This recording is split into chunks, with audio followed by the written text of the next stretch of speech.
Hello friends, मेरा नाम है माहित और आप देख रहे हैं सॉल्यूशन विद माहित यूट्यूब चैनल। न्यूमेरिकल एप्टीट्यूड का आज एक नया टॉपिक अपने डिस्कस करेंगे जिसका नाम है बोट एंड स्ट्रीम, जिसको अपने हिंदी में बोलते हैं नाव एवं धारा। तो चलिए शुरू करते हैं आज का अपना टॉपिक बिना कोई समय व्यर्थ किए हुए। पहले पढ़ते हैं अपने परिचय में वो क्या कह रहा है। आमतौर से ना नाव या तैराक की चाल शांत जल के संदर्भ में व्यक्त करते हैं कि अपने नाव की चाल, यहाँ तैराक का नाम नहीं लूँगा मैं, आप समझ लेना। मैं नाव की बात कर रहा हूँ तो वो तैराक के संदर्भ में भी है, तो मैं सिर्फ वर्ड यूज़ करूँगा यहाँ पे नाव और धारा। तो जो नाव की चाल है ना, हमेशा अपने जो किस संदर्भ में लेते हैं, शांत जल में, कि शांत जल में नाव की धारा क्या है और नाव की चाल क्या है। ठीक है। और यदि आप देखो, यदि नाव धारा के विपरीत दिशा में जा रहा है तो इसे प्रतिकूल गति कहते हैं, जिसको अंग्रेजी में अपने क्या कहते हैं, अपस्ट्रीम। और अगर नाव धारा की दिशा में जा रही हो तो उसे अनुकूल गति कहते हैं, अनुप्रवाह कहते हैं, और अंग्रेजी में उसे कहते हैं अपने डाउनस्ट्रीम। मेरी बात को ध्यान से सुने। जब नाव और धारा एक ही डायरेक्शन में मूव हो रहे हो तो वो क्या गति है, अनुकूल गति, अनुप्रवाह गति या डाउनस्ट्रीम। जब नाव और धारा ऑपोजिट डायरेक्शन में मूव हो रहे हो उसको क्या कहते हैं, प्रतिकूल गति, या अंग्रेजी में अपने क्या बोलते हैं इसको, अपस्ट्रीम। आई होप इतनी बात आप समझ गए होंगे। अब क्या होता है, अगली लाइन में वो क्या कह रहा है, यदि नाव की चाल x हो तथा धारा की चाल y हो तो प्रतिकूल प्रवाह की स्थिति में आपेक्षिक चाल x माइनस वाई तथा अनुप्रवाह की स्थिति में आपेक्षिक चाल x प्लस वाई है। वो क्या कह रहा है, अगर मान लो मेरे पास नाव की गति दे रखी है x और धारा की गति दे रखी है y, तो जो अनुकूल गति होएगी ना, अनुकूल गति क्या होएगी, x प्लस वाई, और प्रतिकूल गति क्या होएगी, x माइनस वाई। अनुकूल गति मतलब नाव और धारा एक दिशा में मूव हो रहे हैं, मतलब दोनों की स्पीड क्या हो जाएगी, जुड़ जाएगी। प्रतिकूल गति मतलब नाव और धारा ऑपोजिट डायरेक्शन में मूव हो रहे हैं तो दोनों की स्पीड क्या हो जाएगी, माइनस। तो अनुकूल गति x प्लस वाई और प्रतिकूल गति x माइनस वाई। जब अपने पास अनुकूल गति और प्रतिकूल गति दी हो ना, तो अनुकूल गति प्लस प्रतिकूल गति, इसको अगर अपने दो से डिवाइड करेंगे तो अपने पास क्या आ जाती है, नाव की गति। और जब अनुकूल गति माइनस प्रतिकूल गति, इसको दो से डिवाइड करते हैं तो अपने पास क्या आ जाती है, धारा की गति। आई होप आप ये बात समझ गए होंगे। जब अपने पास नाव और धारा की गति दी हो तो अनुकूल गति क्या है, दोनों को जोड़ देना है। प्रतिकूल गति क्या है, दोनों की स्पीड को माइनस कर देना है। जब अपने पास अनुकूल गति और प्रतिकूल गति दी हो तो उनको जोड़कर अगर दो से डिवाइड करेंगे तब तो क्या आएगी, नाव की गति। और जब दोनों को माइनस करके अनुकूल गति और प्रतिकूल को दो से डिवाइड करेंगे तो अपने पास क्या आएगी, धारा की गति। बस इतनी सी बात याद रखनी है आपने। आपने ये 4 पॉइंट लिखने हैं। अगर इनमें से अपने पास 2 पॉइंट है तो अपने बाकी के 2 पॉइंट है या बाकी की सभी चीज़ें इन क्वेश्चंस में सॉल्व कर सकते हैं। अगर 2 वैल्यू अपने को ज्ञात है तो बाकी की वैल्यू अपने निकाल सकते हैं। तो चलिए अगली स्लाइड पे देखते हैं क्या कह रहा है वो। जैसे कि अपने पिछली स्लाइड में बात की थी, x क्या माना था अपने, नाव की गति, और y क्या माना था, धारा की गति। तो नाव की गति क्या होगी, धारा की दिशा में व्यक्ति की चाल प्लस धारा के विपरीत दिशा में व्यक्ति की चाल, मतलब अनुकूल गति और प्रतिकूल गति और इनका आधा। और धारा की गति क्या आएगी, धारा की मतलब अनुकूल गति माइनस प्रतिकूल गति को 2 से डिवाइड कर देंगे तो अपने पास धारा की गति आ जाएगी। तो अपने ये भी बोल सकते हैं, शांत जल में व्यक्ति की चाल धारा के अनुकूल या प्रतिकूल दिशाओं में उसकी चालों के योगफल का आधा होगी। धारा की गति धारा के अनुकूल एवं प्रतिकूल दिशाओं में व्यक्ति की चालों के अंतर का आधा होता है। अब क्वेश्चन देखते हैं। क्वेश्चन में वो क्या कह रहा है, एक व्यक्ति धारा की विपरीत दिशा में। आप एक बात ध्यान रखना, जब भी आप नाव एवं धारा के क्वेश्चन सॉल्व करो तो आपने क्वेश्चन पढ़ते ही पहले ये 4 पॉइंट लिख लेने हैं, नाव, धारा, अनुकूल गति और प्रतिकूल गति। ठीक है। अब वो क्या कह रहा है, एक व्यक्ति धारा की विपरीत दिशा में 10 किलोमीटर प्रति घंटे की रफ्तार से नाव चला सकता है। धारा की विपरीत दिशा मतलब उसकी गति क्या हुई, प्रतिकूल। प्रतिकूल गति कितनी है, 10 किलोमीटर प्रति घंटा, तथा धारा की दिशा में उसकी गति 16 किलोमीटर प्रति घंटा है। धारा की दिशा में मतलब उसकी गति क्या हुई, अनुकूल गति, डाउन स्ट्रीम में, तो वो कितनी है, 16 किलोमीटर प्रति घंटा। अब वो क्या कह रहा है, शांत जल में नाव की चाल एवं धारा की गति बताएं। तो अपने पास अगर अनुकूल गति है और प्रतिकूल गति है तो नाव की चाल क्या होगी, एक बार दोनों का जोड़ करके दो आधा कर देंगे, और एक बार जोड़ करके आधा किया तो कितना आया, 26/2 मतलब 13।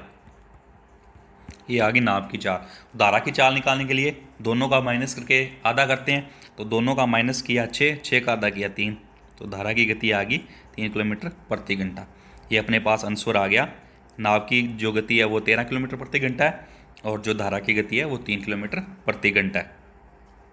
उदाहरण नंबर 2 देखिए, एक व्यक्ति है ना धारा की दिशा में 30 किलोमीटर तैरता है और धारा की विपरीत दिशा में 18 किलोमीटर तैरता है। प्रत्येक दूरी तय करने में उसे 3 घंटे लगते हैं, धारा की गति बताएं। अब देखो, क्वेश्चन सॉल्व करने से पहले मैंने क्या क्या बताया, 4 पॉइंट लिखने होते हैं आपने, नाव, धारा, अनुकूल गति और प्रतिकूल गति। ठीक है। अब देखो वो क्या कह रहा है, धारा की दिशा में मतलब क्या आएगी चाल, अनुकूल गति, कितना तैरता है वो 30 किलोमीटर। ठीक है। धारा के विपरीत मतलब प्रतिकूल दिशा में कितना हो गया, 18 किलोमीटर। और प्रत्येक दूरी करने में उसको 3 घंटे लगते हैं, तो दूरी बटा समय अगर मैं करूँ तो मेरे पास चाल आ जाएगी, वो कितना आएगी, 10 किलोमीटर प्रति घंटा। इसको भी दूरी को 3 से डिवाइड करूँ तो मेरे पास प्रतिकूल चाल आ जाएगी, कितनी आई, 6 किलोमीटर प्रति घंटा। अब नाव की गति निकालनी है तो क्या होता है, दोनों का जोड़ करके आधा कर दो, तो दोनों का जोड़ करके आधा किया 16 का आधा किया 8 किलोमीटर प्रति घंटा। और धारा की गति निकालनी है तो दोनों का माइनस करके आधा कर दो, तो दोनों का माइनस करके आधा किया 4 का आधा किया 2 किलोमीटर प्रति घंटा। उसने सिर्फ धारा की गति पूछी थी, तो अपना आंसर क्या आएगा, 2 किलोमीटर प्रति घंटा। ठीक है। उदाहरण नंबर 3 को ध्यान से पढ़िए। एक व्यक्ति है ना शांत जल में 6 किलोमीटर प्रति घंटे की रफ्तार से नाव खींच सकता है। धारा के विपरीत दिशा में उसे धारा की दिशा की अपेक्षा दुगना समय लगता है, धारा की गति बताएं। तो इन क्वेश्चन में मैंने क्या बताया है, आपने पहले ही 4 पॉइंट लिखने हैं, नाव, धारा, अनुकूल गति और प्रतिकूल गति। ठीक है। तो नाव की स्पीड उसने दे दी मुझे 6 किलोमीटर प्रति घंटा। अब उसने क्या दिया है, धारा के विपरीत दिशा मतलब प्रतिकूल गति और धारा की दिशा मतलब अनुकूल गति। इनमें क्या है, दुगना टाइम लगता है, मतलब प्रतिकूल जाने में उसको 2 मान लो 2 घंटे लगते हैं, अनुकूल गति में उसको 1 घंटा लगता है। मतलब इनका रेशो क्या है, 2:1 है। मुझे नहीं पता 2 घंटे लगते हैं 1 घंटे लगते हैं, अगर इसको 2 घंटे लगते हैं तो इसको 1 घंटा लगेगा, इसको 4 घंटे लगते हैं तो इसको 2 घंटे लगेंगे, इसको 8 घंटे लगते हैं तो इसको 4 घंटे लगेंगे। इतनी बात आप समझो। अब अगर समय का अनुपात 2:1 है ना, ये क्या हो गया, समय का अनुपात, तो चाल का अनुपात क्या होता है, इनका उल्टा होता है, 1:2। ये कहाँ से आया, अपनों ने ना एक रेशो का टॉपिक किया हुआ है और एक समय और दूरी का टॉपिक किया हुआ है। अगर आपने वो टॉपिक नहीं देखे हैं ना, वीडियोज़ नहीं देखी हैं, तो पहले वो वीडियोज़ जाके देखें, आपको ये चीज़ समझ में आ जाएगी। फिर भी मैं आपको यहाँ पे थोड़ा ब्रीफ में बता देता हूँ कि जब दूरी कांस्टेंट हो, दूरी क्या हो, कांस्टेंट मतलब एक फिक्स दूरी हो, मतलब ये अगर 2 किलोमीटर है 5 किलोमीटर है, फिक्स दूरी हो, तो जो उनको और 2 बंदे हों, मान लो ए और बी 2 बंदे हैं, अगर ये दोनों अलग अलग स्पीड से चल रहे हैं ना, तो इनको मान लो जो इनकी स्पीड का अनुपात होगा वो उनके समय के अनुपात का उल्टा होगा। मान लो मैं कहता हूँ इसको 2 घंटे लगते हैं और उसको 1 घंटा लगता है, तो इनकी चाल क्या होएगी, एक दूसरे की उल्ट होएगी, मतलब इसकी चाल 1 होएगी और इसकी चाल 2 होएगी। तो वही मैंने यहाँ पे की है। अब देखो मेरे पास चाल का अनुपात क्या आ गया, अनुकूल गति में क्या आ गया, 2 और प्रतिकूल गति का 1। अब मेरे पास क्या है, अनुकूल गति और प्रतिकूल गति का चाल का अनुपात दिया हुआ है, तो चाल के अनुपात से अगर मैं नाव की गति निकालना चाहूँ तो निकल सकती है। जब मेरे पास अनुकूल गति और प्रतिकूल गति का रेशो दिया है तो नाव की गति का अपने रेशो निकाल सकते हैं। तो अब देखो, अगर अनुकूल गति 2 मान लूँ मैं और प्रतिकूल गति 1 मान लूँ, तो मेरे पास दोनों का जोड़ करके आधा करूँगा तो क्या आ जाएगी, नाव की गति आ जाएगी। तो दोनों का जोड़ किया मैंने और उसको 2 से डिवाइड कर दिया, मतलब आधा कर दिया, तो मेरे पास कितना आ गया, 1.5। अब मेरे पास नाव की गति कितनी आई है, 1.5। अब मैं तो कह रहा हूँ मेरी गति कितनी है, 1.5, वो क्या कह रहा है, 6 है। तो ये मेरा रेशो वाला क्वेश्चन बन गया। तो 1.5 बराबर 6 है, तो 1 बराबर कितना आ गया, 4। अगर 1 की वैल्यू 4 है तो 2 की वैल्यू कितनी होगी, 8 किलोमीटर प्रति घंटा। अगर एक की गति यहाँ कितनी होगी, ये होगी 4 किलोमीटर प्रति घंटा। अब उसने क्या पूछा है, धारा की गति है। तो मैं क्या करता हूँ, अनुकूल गति और प्रतिकूल गति दोनों को माइनस करके 2 से डिवाइड कर दूँ तो मेरी धारा की गति आ जाएगी। तो 8 माइनस 4 4, 4 को 2 से भाग दिया, कितनी आ गई 2 किलोमीटर प्रति घंटा। इनमें आप एक चीज़ ये भी कर सकते हो, देखो अगर मेरे पास यहाँ क्या थी, नाव की गति थी 6 किलोमीटर प्रति घंटा, धारा की गति मैंने निकालनी थी, और अनुकूल गति मेरे पास थी 8 किलोमीटर प्रति घंटा। अब अनुकूल गति क्या होती है, नाव प्लस धारा की गति होती है। इसका मतलब मेरे पास क्या है, नाव तो है, ठीक है, 6 में अब मैं कितना जोड़ूं कि 8 बन जाए, तो 2, तो यहाँ पे डायरेक्ट मैं 2 किलोमीटर प्रति घंटा रख सकता हूँ, ठीक है। तो आप इसको इस तरह से समझ कर अपने हल कर सकते हो, सॉल्व कर सकते हो। हाँ, नंबर 4 में वो क्या कह रहा है, एक व्यक्ति शांत जल में 6 किलोमीटर प्रति घंटे की रफ्तार से नाव खे सकता है। यदि धारा की गति 1.2 किलोमीटर प्रति घंटा हो तो उसे गंतव्य तक पहुंचने या वापस लौटने में ना 1 घंटा लगता है। गंतव्य की दूरी बताएं। मान लो ये डिस्टेंस है कोई, उसकी नाव की गति क्या है, 6 किलोमीटर प्रति घंटा। धारा की गति उसने कितनी बताई है, 1.2 किलोमीटर प्रति घंटा। अब वो क्या होता है, बंदा ना यहाँ से यहाँ तक जाता है और फिर वापस लौटता है, मतलब इस पूरे सफ़र को पूरा करने के लिए ना उसको कितना टाइम लगता है, 1 घंटा। तो वो ये दूरी पूछ रहा है, ये दूरी कितनी है। तो एक बार तो वो क्या होता है, अनुकूल गति, मतलब एक बार तो धारा और नाव एक ही दिशा में होंगे तो अनुकूल गति आएगी, एक बार क्या आएगी, प्रतिकूल गति आएगी, ठीक है। तो अनुकूल गति और प्रतिकूल गति अपने पास 2 गति आ जाएगी। डिस्टेंस को मान लूँ मैं d मान लेता हूँ, तो d बटा अनुकूल गति, ये क्या आ जाएगा, समय आ जाएगा, प्लस d बटा प्रतिकूल गति, ये भी क्या आ जाएगा, समय, और इन दोनों का जोड़ क्या है, 1 घंटा उसने बताया। अब यहाँ मैं ऐसे कर सकता हूँ, या तो मैं इनकी वैल्यू पुट कर दूँ यहाँ पे, तो वैल्यू पुट करूँगा तो मेरे पास क्या आ जाएगी, d बटा ये कितना हो गया 7 2 और d बटा 4 8, ये किसके बराबर है, 1 की। अगर मैं इसको सॉल्व करूं, अगर मैं यहाँ मान लेता हूँ 144, ठीक है, लगा देता हूँ मैं पॉइंट, ये मैंने क्या ले लिया, एलसीएम ले लिया, तो ये आ जाएगा 2d प्लस, क्योंकि 14.4 को 2.2 से डिवाइड करेंगे तो 2 आएगा, तो यहाँ आ गया 2d प्लस ये आएगा 3, ये 3d बराबर 1। अगर इसको फिर मैं सोल्व करूं तो ये आ गया मेरे पास 5d बटा 14.4 बराबर 1, ये हो गया मेरा 5d बराबर 14.4। अगर इसको मैं सोल्व करूं तो d बराबर 14.4 बटा 5, ठीक है। तो करते हैं, 5 दूनी 10, 4 44, 8 5 40 और 8 5 40 और 2.88 किलोमीटर। जो ये डिस्टेंस आया है वो कितना है, 2.88 किलोमीटर मेरा आंसर है। ये तो हो गया अपने लॉजिकली, इसको जैसे मैंने शुरू में आपको पॉइंट्स बताए थे उनके अकॉर्डिंग सॉल्व किया। इसका एक डायरेक्ट फार्मूला भी होता है, वो आप याद कर सकते हो। वो फार्मूला क्या है, वो है दूरी अगर निकालनी हो तो क्या हो गया, जेड बराबर z x square minus y square बटा 2x। यहाँ जेड क्या है, जेड है टोटल समय जो उसको लगा है, ठीक है। एक्स क्या है, नाव की गति है, और वाई क्या है, धारा की गति है।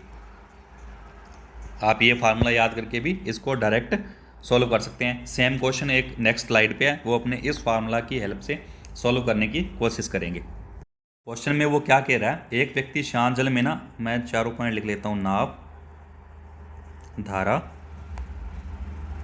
अनुकूल गति और प्रतिकूल गति।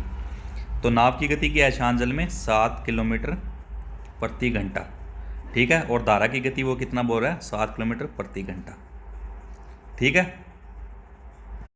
समय उसे कितना लगा है टोटल, 7 घंटे। अब अगर फार्मूले से सॉल्व करना है तो मुझे अनुकूल गति और प्रतिकूल गति की जरूरत नहीं पड़ेगी, क्योंकि नाव की गति मैंने x मान ली, ये y थी और ये z हो गया। तो मैं फार्मूला अपने पास क्या था, दूरी बराबर z x square minus y square बटा 2x। तो z मेरे पास कितना है, 7, x कितना है, 7 की स्क्वायर 49 माइनस वाई कितना है 3, 3 की स्क्वायर 9 बटा 2 गुणा एक्स, एक्स कितना है 7, तो 7। ये कितना आया 40, 40 आता 7 गुना 40 हो गया, और नीचे कितना हो गया 14। अगर मैं इसको सोल्व करूँ तो 7 दूनी 14 और 20 दूना 40। तो मेरे पास जो आंसर आया है वो कितना आ गया 20। तो इसका मेरा डायरेक्ट आंसर कितना होएगा 20 किलोमीटर। जो दूरी है ना वो है 20 किलोमीटर। तो आंसर कितना आ गया 20 किलोमीटर। इसको अपने उस तरह भी जैसे पहले पुराने वाले तरीके से सॉल्व किया था तो उस तरह भी कर सकते हैं। उस तरह कैसे करेंगे अपने इसको सॉल्व, अगर नाव और धारा की गति दी हुई है तो अनुकूल गति कितनी होगी, ये होगी 10 किलोमीटर प्रति घंटा, और प्रतिकूल गति कितनी होगी 4 किलोमीटर प्रति घंटा। ये मेरे पास मैंने डिस्टेंस मान लिया, तो 10 बटा डी बटा 4, इन दोनों का जोड़ किसके बराबर है 7, क्योंकि दूरी बटा चाल करेंगे तो समय आएगा और दूरी बटा चाल करेंगे तो समय आएगा। तो एक बार तो वो धारा और नाव एक दिशा में चल रहे हैं, एक बार नाव और धारा विपरीत दिशा में चल रहे हैं उस डिस्टेंस को कवर करने के लिए। तो एक बार बटा में अनुकूल गति, एक बार बटा में प्रतिकूल गति, और दोनों को समय दोनों का जोड़ क्या है 7 के बराबर है। तो इनको अगर मैं सॉल्व करूं तो ये मान लिया मैंने एलसीएम 20, ये 2, तो ये 2D हो गया, ये प्लस 5D हो गया, ठीक है, ये आ गया 7। तो ये मेरा 7D बराबर 7 गुना 20, ये 7 से 7 कट गया, तो D बराबर मेरा कितना आ गया 20 किलोमीटर। मेरा आंसर कितना आया 20 किलोमीटर। तो ये था नाव और धारा के टॉपिक की वीडियो का पहला पार्ट। जल्दी ही मिलेंगे नेक्स्ट वीडियो में। इस वीडियो में अपनों ने कवर किए थे कुछ बेसिक कंसेप्ट और कुछ एग्जांपल्स। नेक्स्ट वीडियो में भी अपने कुछ एग्जांपल्स करेंगे कुछ अलग तरह की, जिनमें अलग तरह के क्वेश्चंस पेपर में पूछे जाते हैं। तो तब तक अपनी तैयारी को कंटिन्यूज़ रखें। पंजाब स्टेट में तो काफ़ी पोस्ट आ रही हैं, तो अपनी तैयारी को कंटिन्यू रखें और आपका किसी न किसी पेपर में सिलेक्शन हो जाएगा। तो जल्दी मिलेंगे एक नई वीडियो में, तब तक के लिए जय हिंद।